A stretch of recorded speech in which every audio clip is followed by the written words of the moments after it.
Hi guys, mga kanegosyo, kasi sa Ka-Familia. Kumusta po kayo? Happy blessed Sunday. Alam ko, ito yung pinakahihintay ng milyong-milyong tao. Marami naghihintay, marami hindi nakatulog. So ito na, ako rin naman talaga, sa totoo lamang, nung isang araw pa talaga. Excited na ba kayo? Excited na ako. Nagpakita ko sa inyo yan.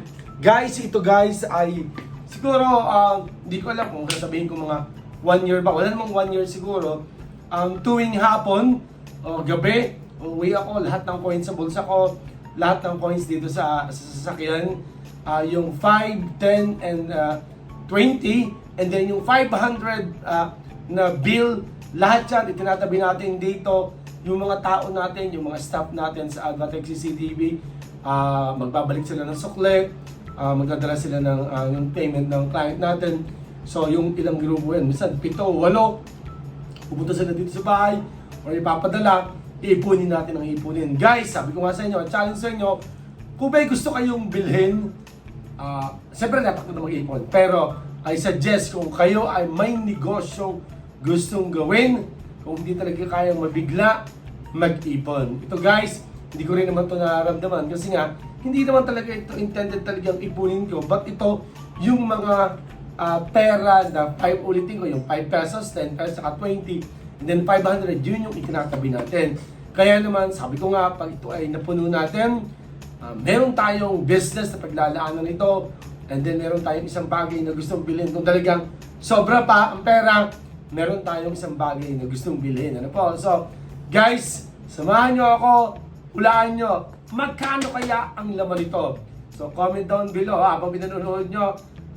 Kung mahuhulaan nyo, bibigyan ko kayo ng pa-premyo, okay? Bibigyan ko kayo ng 1,000 or 2,000, okay? So guys, kung excited na kayo, again, ulitin ko, kung magkano ang ating, hindi naman actually kitain, ano? Kung magkano ang magiging total nito, ilalagay natin. Then, yung nga, ibablog natin. Next vlog, saan ba natin ilalan itong perang ito? Malalaman nyo guys. Guys, samahan nyo ko na. Wow!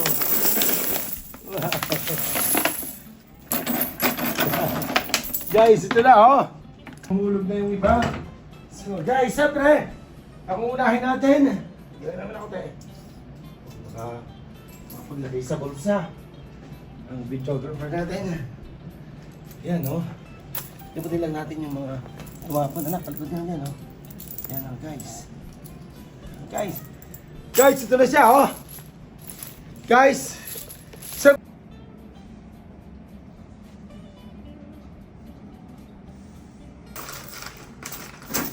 guys, ito na pinakahihintay natin. Woo!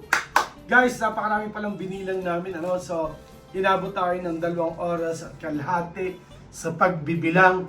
Nanakit yung mga likod namin. Pinawisan kami. Pero napakagandang trabaho pala nito. Okay lang ako kahit araw-araw gawin ko ito. So guys, i-breakdown natin isa-isa. Okay, so guys, imagine niyo pati yung mga tigpa 500 bills and then 20 pesos, 10 pesos, and 5 pesos. Lahat-lahat ay 2,903 pieces. Ibig sabihin, lahat na nakikita natin dito, 2,903 pieces. So ngayon, isa-isay natin. So guys, dito sa 500 pesos, ito ay 100 pieces, 100 pieces, and then 85 pieces. And then doon naman sa mga 20 pesos naman, all in all, 401 pieces yung ating tigto 20 pesos na coin, ano. So yung 10 pesos coins naman natin, 350 pieces yung mga 10 pesos natin, yung 10 pesos natin yan, yung mga sabihin mo 10 sabihin 10 pesos. Yan, ang 10 pesos natin, 350 pieces. And then ang pinakamarami, siyempre yung 5 pesos natin, yung 5 pesos natin ay 1,868. Kaya naman guys, nakaka-total tayo ng tumataginting na, guys, sa totoo lamang, ano ko lang sabi ko nga noon, doon sa iniipon ko, baka 50,000 na ako, 60,000 lang ako, happy na ako.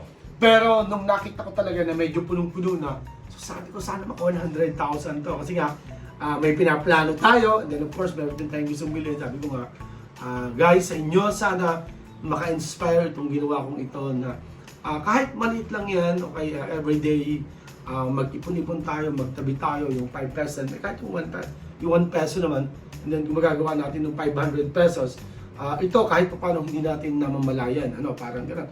Ako naman, yun nga, pag nakita ka 500 ba, kailangan ko palang isave to. So, sana maka-inspire, sana sa mga aspiring na mga entrepreneur gusto magnegosyo, makapag-ipon kayo, magawa nyo to, and then i-share nyo naman sa akin. So, kaya guys, ito na, ang computation, nandito na. Guys, again, yung ating 500 pesos, 285 pesos yan.